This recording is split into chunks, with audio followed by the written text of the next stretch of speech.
Wonderful. Thank you, Sam. So we'll go ahead and let you go through your presentation. All right. So today we're going to be talking about common breastfeeding questions, things to consider before you make the choice to breastfeed, the science behind it, what supplies you'll need. We'll bust some myths, and we'll talk about taking care of yourself breastfeeding and finding good resources. First and foremost, the decision to breastfeed is a big one that shouldn't be taken lightly.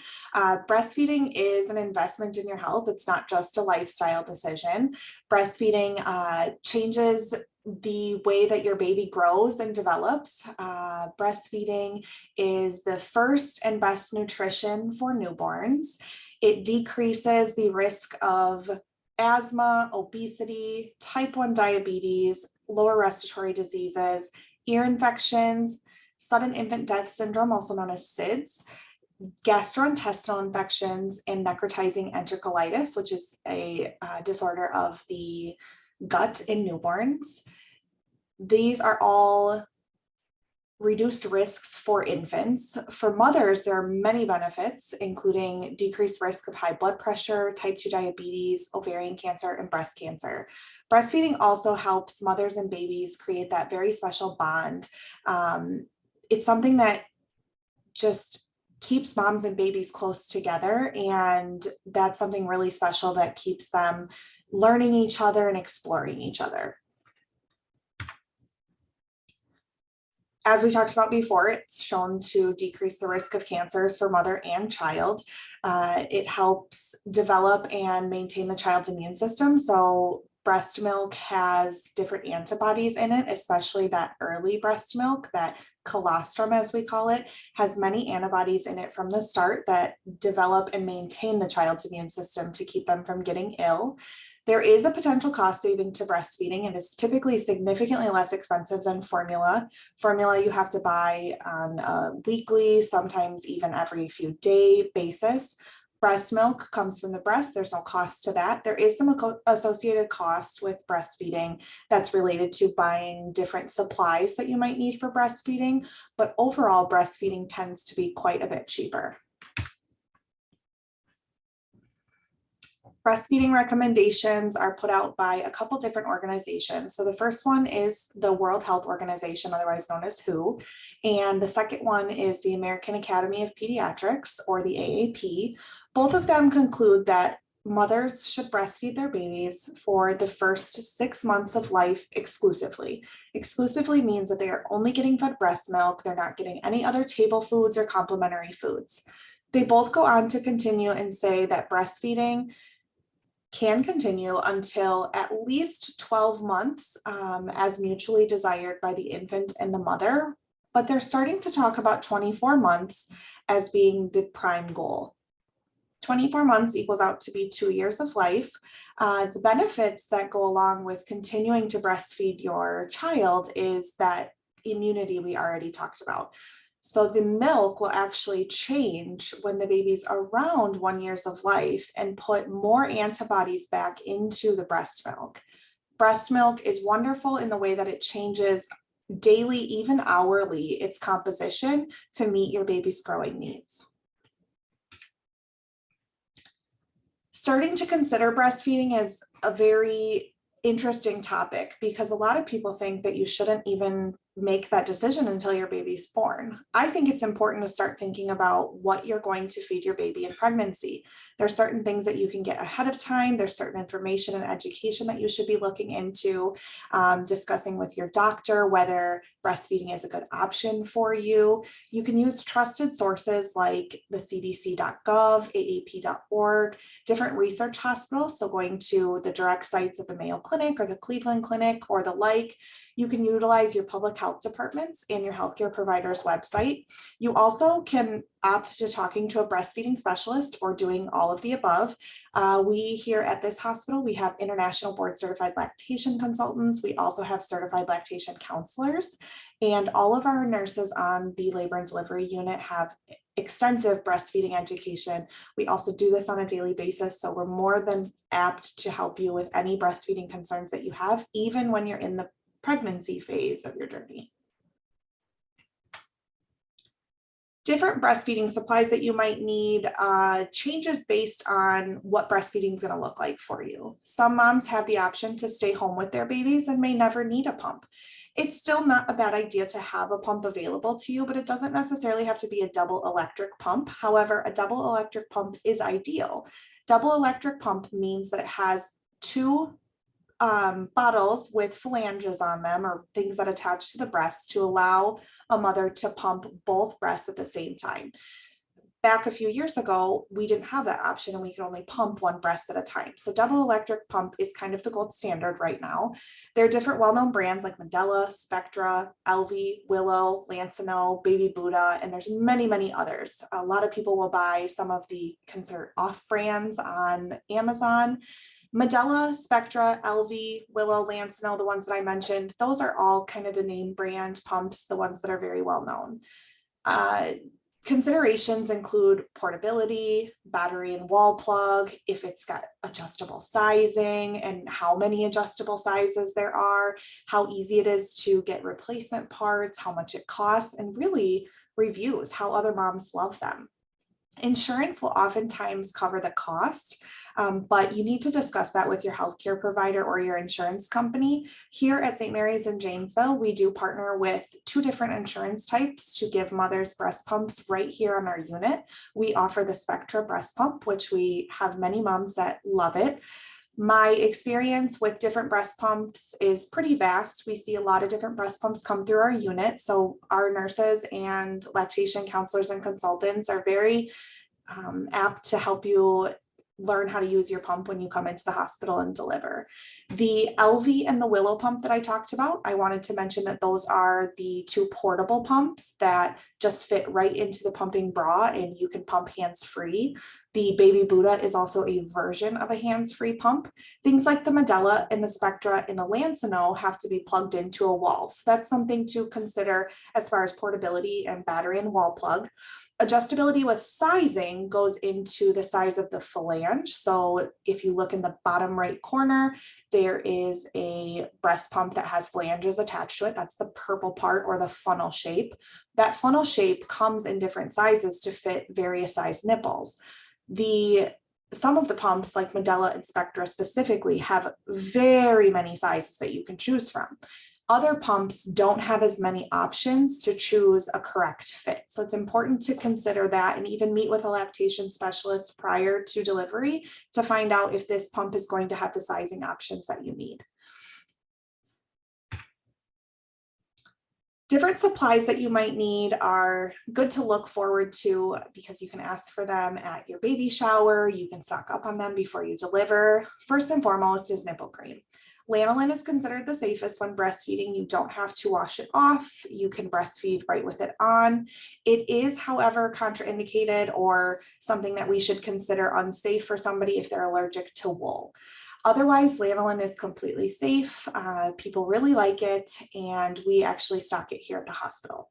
Other nipple creams, you'll have to use at your own caution and discuss it with your pediatrician, but other nipple creams are considered questionable because they have ingredients that haven't been tested with newborns, so just make sure that you're paying close attention to that.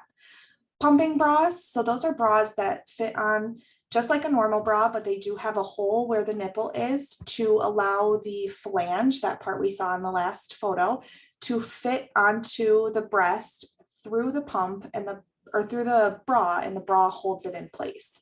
So you can be hands-free while pumping.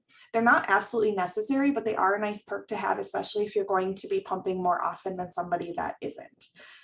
Ice packs, gel cooling packs, those are important for moms during that engorgement phase, which we'll talk about in a little bit. Engorgement is the time when your breast milk is starting to come in and it's a little bit tender. There can be some swelling involved. So it's nice to have those on hand. You don't have to get specifically breastfeeding ice packs or cooling packs. We here at the hospital stock something a little bit different than a cooling pack. We actually stock what's called a hydrogel. Those are very similar, but moms really like them.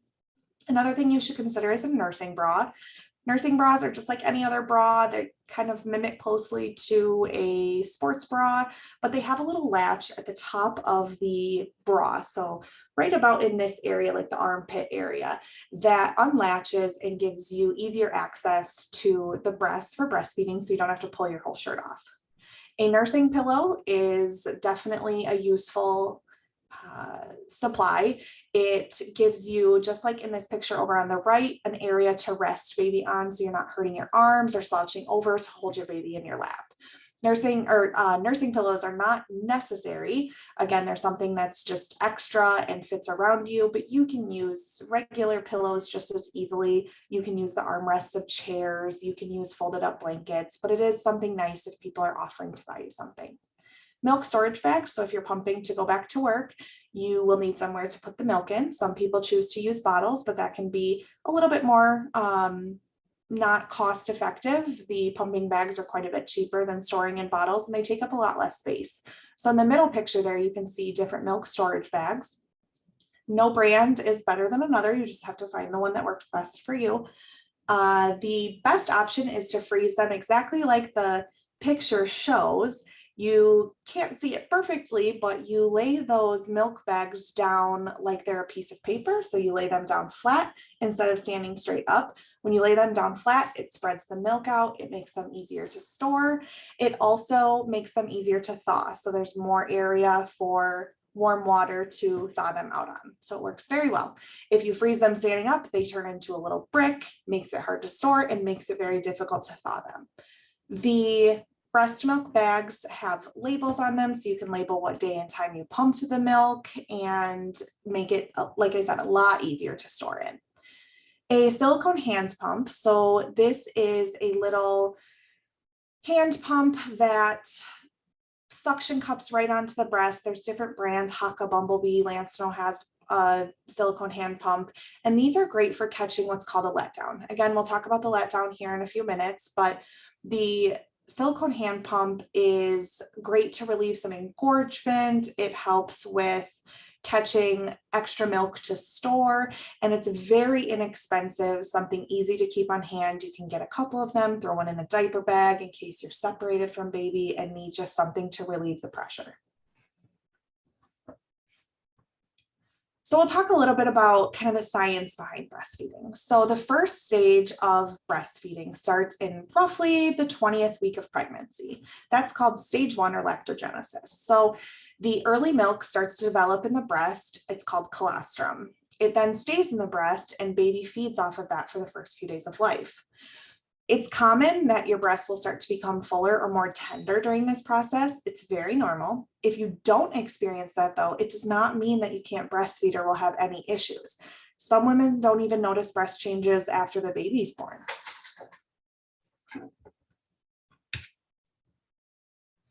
Next slide, Erica, thank you. So stage 2 then is lactogenesis 2. The placenta is delivered. So you've had your baby, now your placenta is delivered, and it causes this rapid shift in hormones that promote milk production.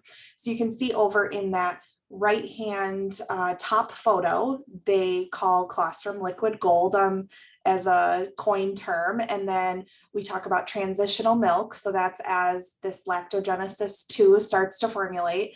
And then you go into your mature milk, and it actually changes colors just like that picture is showing. It goes from that very golden color to a little bit more of a yellow color that's a little bit lighter. And then it goes to that white color.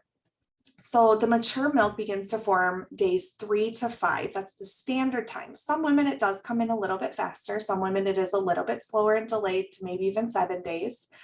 The more the breasts are stimulated by either baby or nursing, the faster and the more the milk will come in.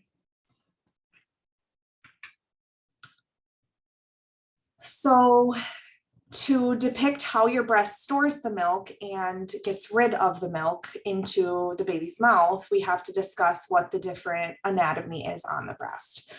So first and foremost, you have your areola. Most people know what an areola is. It's the area that's around the nipple. And you may not know, but it gets darker as pregnancy goes on. That is to create a target for babies because they see in black and white when they're first born. And we want something a little bit darker for them to be able to look forward to. Lobules are the parts of the breast that store the milk. So you can see over in that right-hand picture that there are lobes, the little purple areas. They kind of look like a cluster of grapes, and that is made up of muscles. The milk ducts are the tubes that carry the milk down to the nipple. The milk ducts are where, if you've ever heard of a clogged duct, that's where that happens. If you've ever heard of mastitis, it begins from a clogged duct. So the ducts are very important. The nipple is the protruding point where the milk exits from. There's approximately 10 ducts, so 10 tubes or hoses that come out of a nipple. A lot of people think that it's just one hole like the top of a baby bottle, but it's in fact approximately 10 areas. So we have, after a baby's latched to the breast and suckling, or a pump is at the breast and pulling that nipple, we have what's called a letdown reflex. So this is the flow of breast milk out of the breast due to the baby suckling. There's a hormone release that happens when the nipple is stretched and the breast is massaged that promotes the muscles in the back of the breast we talked about, those grape-like clusters, the lobules, that push and contract that milk out of the breast. Letdowns can occur when not physically nursing. So sometimes mothers will hear another baby cry. It will be around the same time of day that they normally nurse their baby, and maybe their baby slept an extra hour, and they'll just have that letdown from that repeated exposure of nursing at that same time every day. Sometimes a mother will just have these intense urges of love that they will smell their baby, think about their baby, see a picture of their baby. And in some rare cases, they will have a letdown due to that. So it's common for women to have some leaking from the breast, even if their baby isn't nursing at the breast.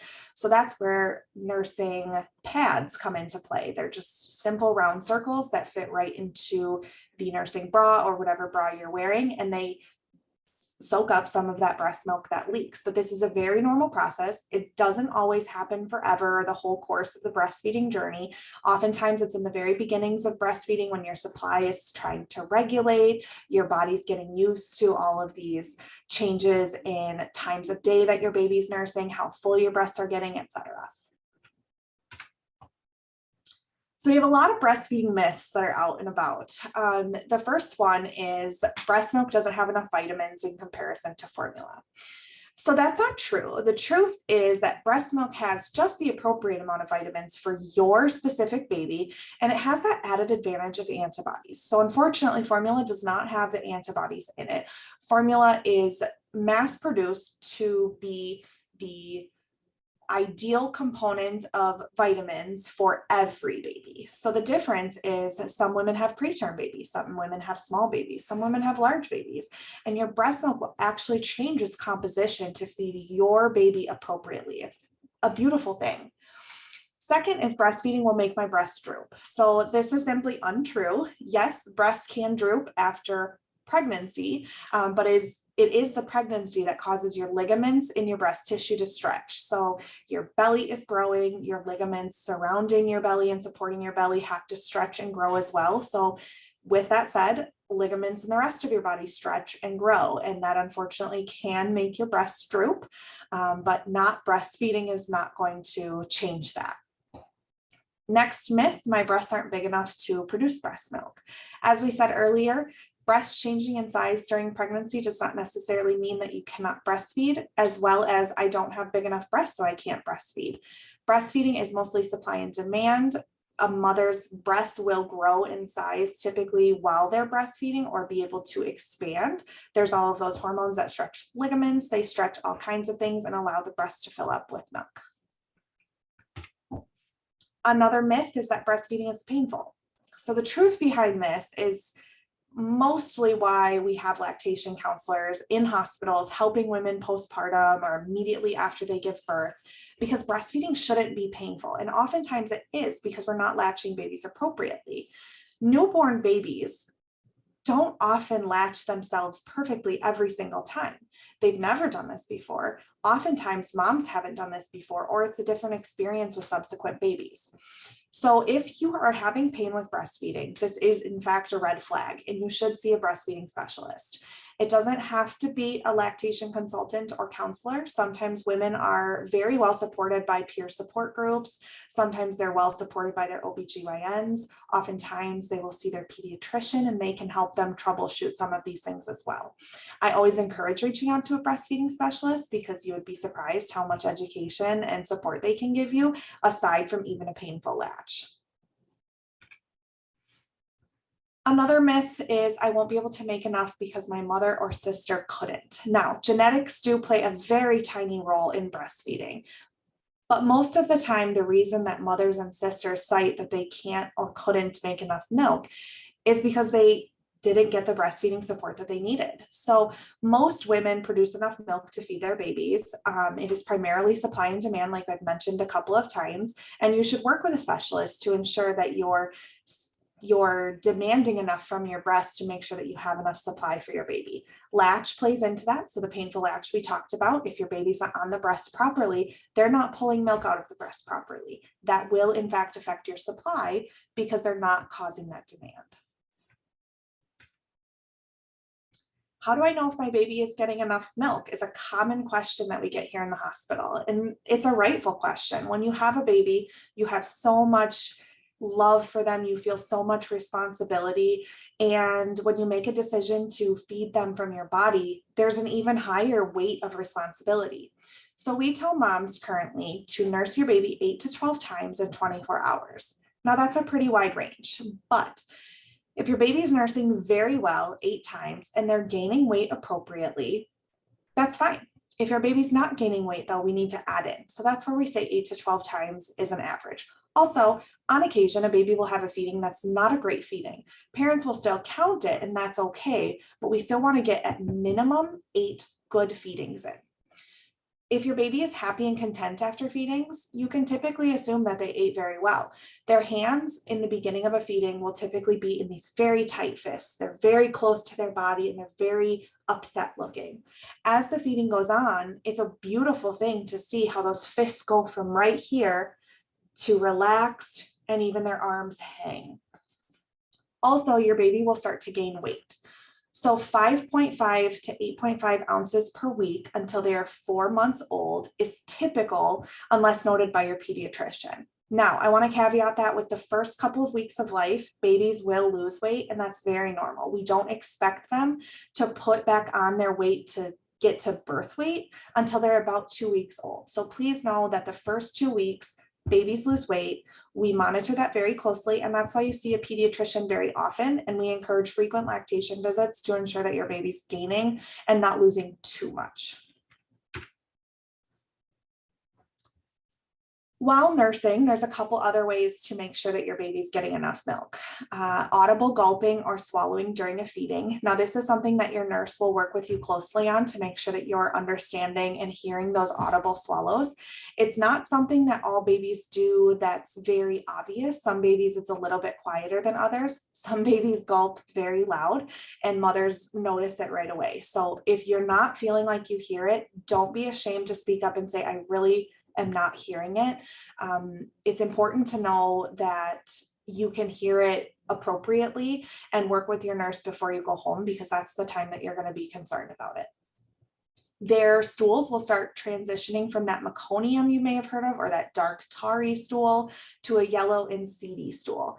The yellow is truly a yellow color. It is the color of mustard. And what seedy means is there's a thick or chunkier texture to the stool. So it kind of looks like somebody dumped quinoa in their poop or some oatmeal. It's one of those things, once you see it, you know that's exactly what it is. Your baby will also have many wet diapers. And we say as many wet diapers as numbers of days old up to day 6 of life. So we give the example of on day 4, your baby should have 4 wet diapers. On day 6, your baby should have 6 wet diapers. And then after that, your baby should continue to have 6 wet diapers every single day, because that's naturally how your milk comes in. 3 to 5 days it takes to transition that milk. And then you're starting to begin your mature milk supply around day 6. So they should have this consistent wet diaper amount. Your breasts will also change from firm to full at the beginning and end of a feeding. So at the beginning of the feeding, your breasts will feel like they are filled up water balloons. At the end of the feeding, they will feel like you've let water out of the water balloon. So you will know they go from firm to soft. Taking care of yourself while breastfeeding is something that we don't put enough emphasis on. It is very crucial to make sure that you're eating enough and to make sure that you're eating a well-balanced diet. Your milk actually will change colors based on some of the foods that you eat. So if you eat a lot of green foods, your milk might have a green hue to it. If you eat a lot of garlic, your milk actually might have a garlic scent to it. Not always the case, but if you do notice stuff like that, it's very normal. You should eat 3 balanced meals per day and have a diet rich in fruits and vegetables. This will give your baby the proper vitamins through the breast milk, and it will actually expand their palate. There are some studies that show that your breast milk does have some flavonoids in it that give baby different flavors. You will likely need around 500 extra calories a day. That's different for every woman. Some women that are undernourished may need a little bit more, and some women who are in the obese category may not need to eat quite as much as 500 calories a day. But that's important to make sure that you're not undernourished or overnourished, to make sure that you're not gaining too much weight after you have baby or losing too much weight after you have baby, because it can over time affect your supply. I don't want to stress it too much though, because I want moms to feel comfortable and confident and relaxed in their eating. I don't want them to be so worried about like counting calories or counting macronutrients or anything like that. I just want them to relax. And I also want people to understand that in other countries, women who are malnourished are able to breastfeed their babies, but there is risk that it could compromise the breast milk. It's always important too to ask for help. So take the time away, don't feel guilty, get yourself a massage, get a pedicure, take a nap, do whatever you need to relax yourself. As we talked about earlier, the breast has muscles that control those lobules that hold the milk in. If you're not taking the time to relax during a feeding, your muscles will tense up. And unfortunately, those are subconscious muscles. You don't get to control them. But if you're tense, you're putting them at risk for not being able to relax enough. Get assistance with chores. So have grandma come over. She's offering to come help you. Let her come do your dishes, do your laundry, clean your house, bring you food. Join in on support groups. You can always call our unit too. I will tell you that a lot of my job is cheering moms on. I spend many visits saying, you know what, you're just doing fantastic. Keep doing what you're doing. You can try yoga or journaling to manage stress. Some women have really leaned into journaling recently, and I think it's fantastic to just get those feelings out there. Don't hold them back. And yoga is just a really great relaxation technique. It really gets those muscles cool and calm, and really zens your brain. Getting enough rest is probably the hardest one to follow along with. Your baby's up nursing constantly. They usually nurse about every 2 to 3 hours. So you can imagine that it's difficult to get some adequate sleep in the middle of that. So let your house be messy. It's going to be okay. This is just a season of life. It's important to get that rest while you can.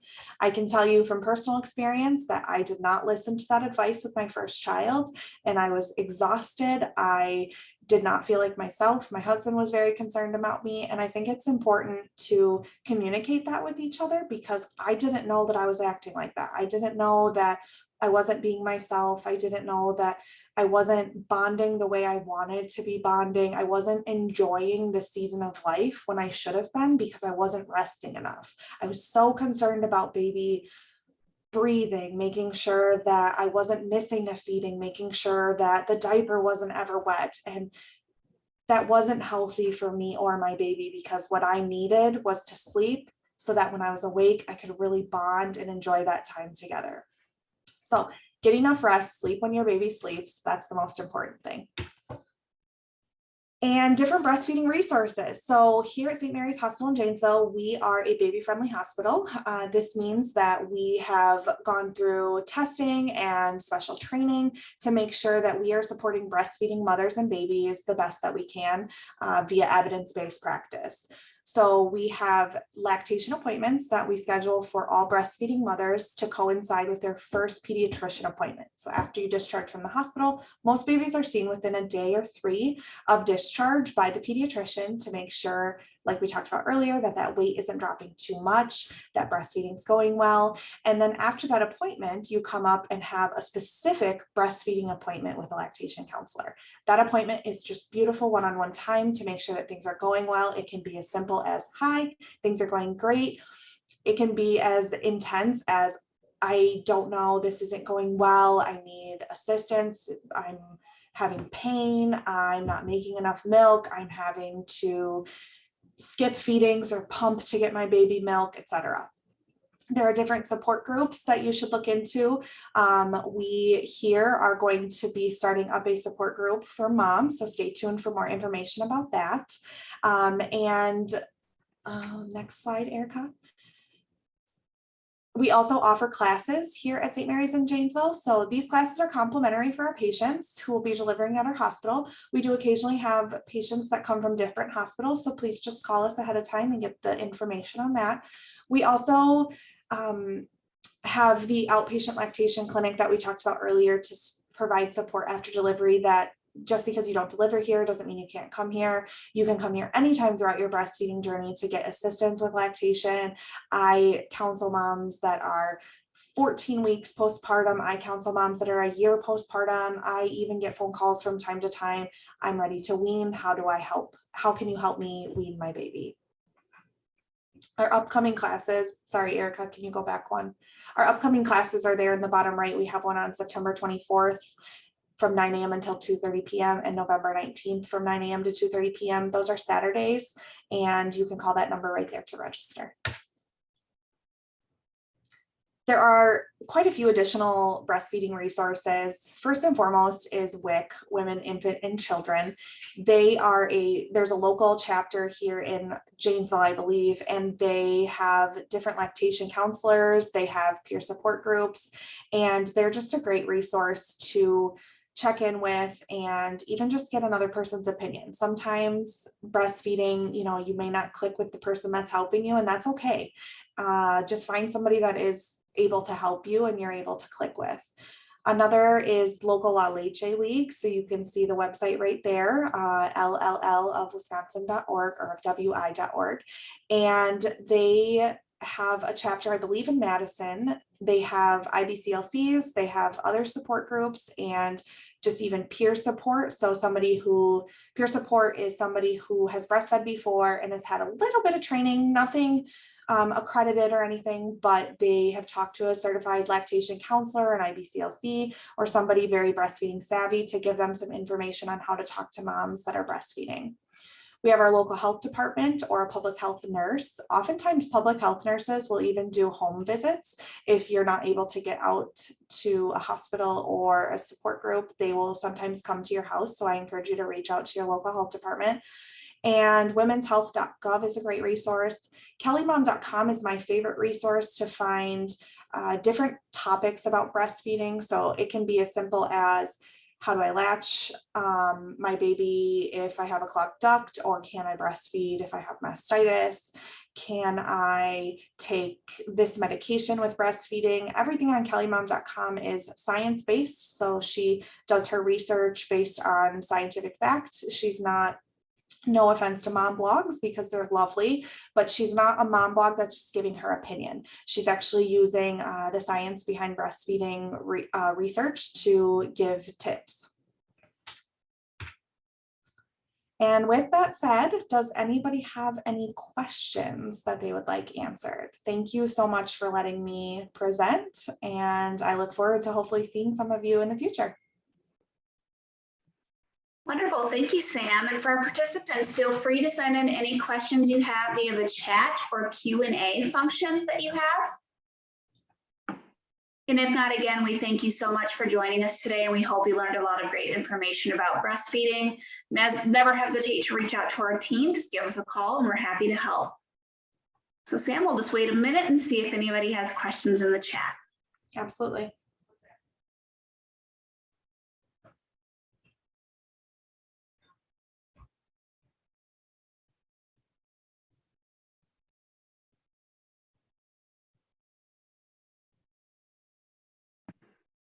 And while we're waiting for a minute, Sam, you said you had your own children. Do you want to talk a little bit about your breastfeeding journey? And you said, Yeah. it was 2 different experiences, kind of share.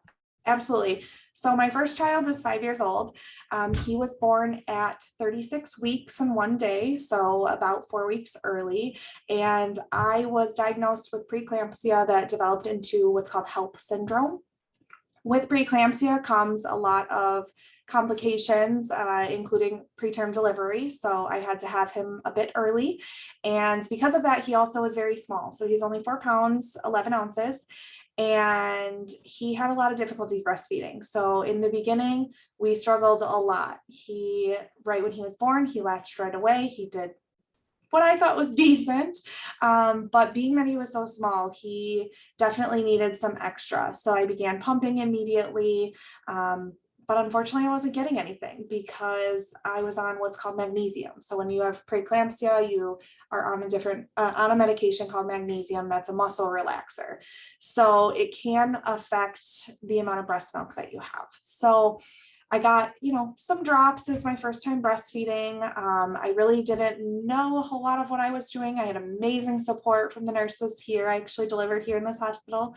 And I was able to boost up my supply. I was able to get him breast milk, but he still just wasn't latching.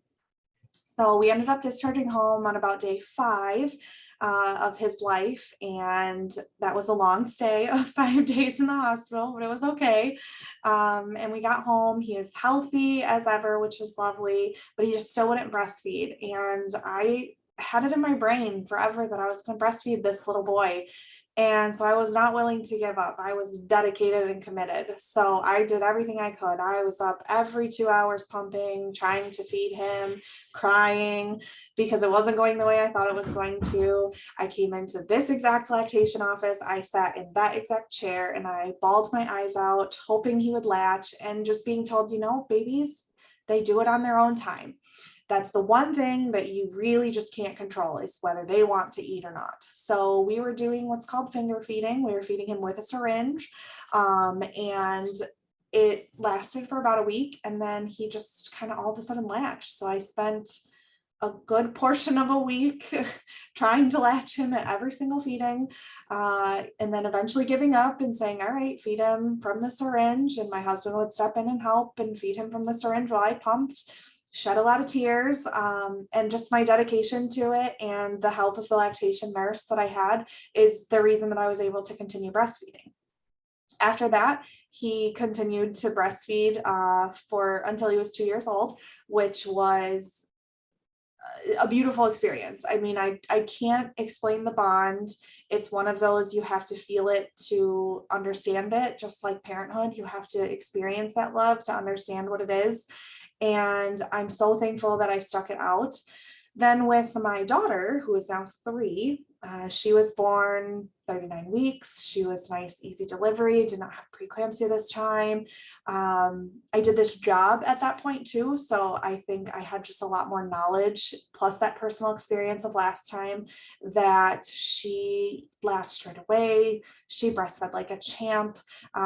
She was definitely my easier breastfed baby. Neither one of my kids were ever bad latches, so I don't have a whole lot of personal experience with that bad latch. My son actually had a tongue tie, which we didn't talk about a whole lot, but a lip tie, I'm sorry, he had a lip tie.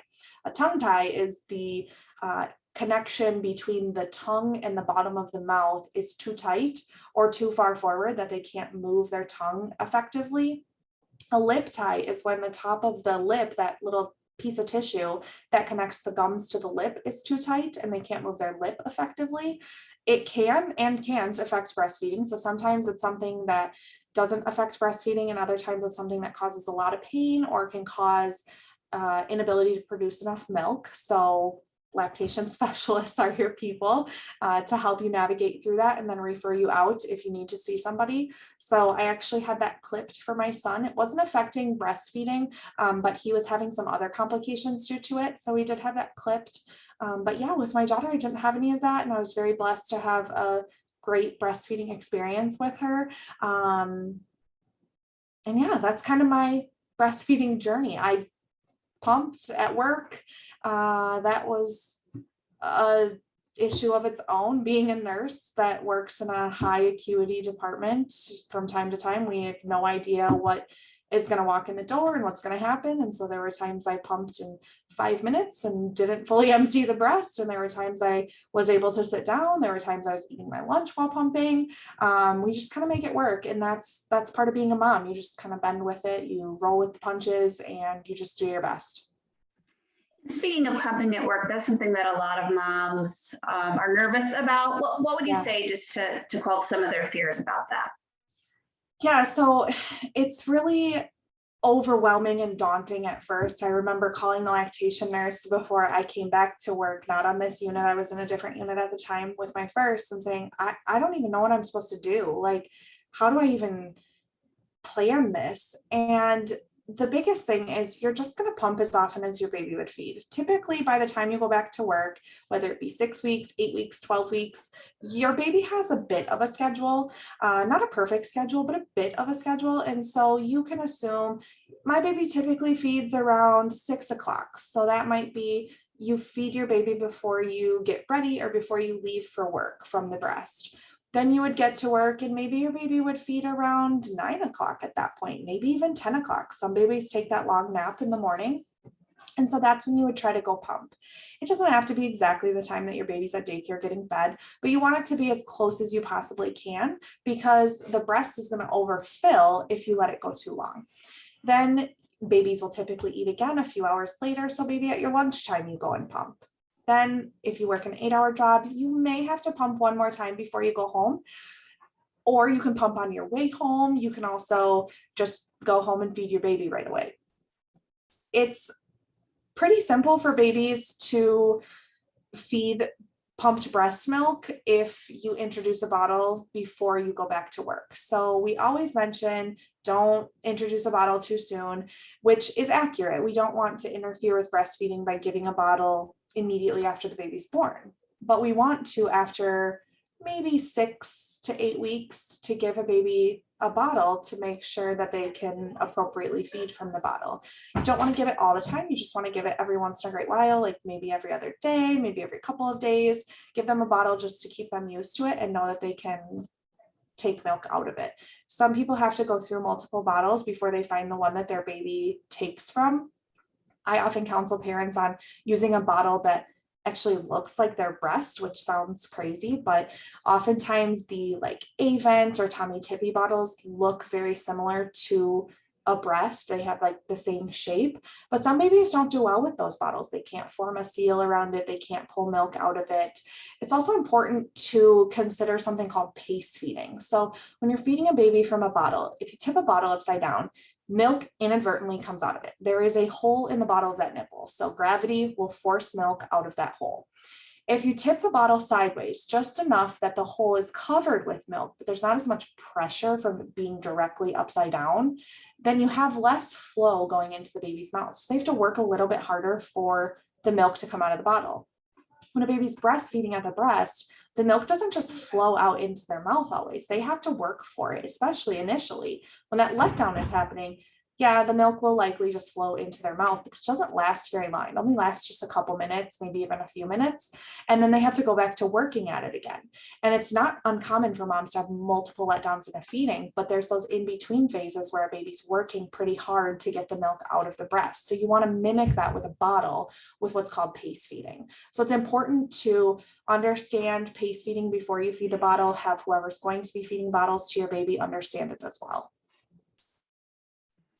Wonderful. Well, thank you so much for all the great information, Sam. We really appreciate you sharing today. And again, if anybody has questions, never hesitate to reach out to our Family Birth Suites team for some help.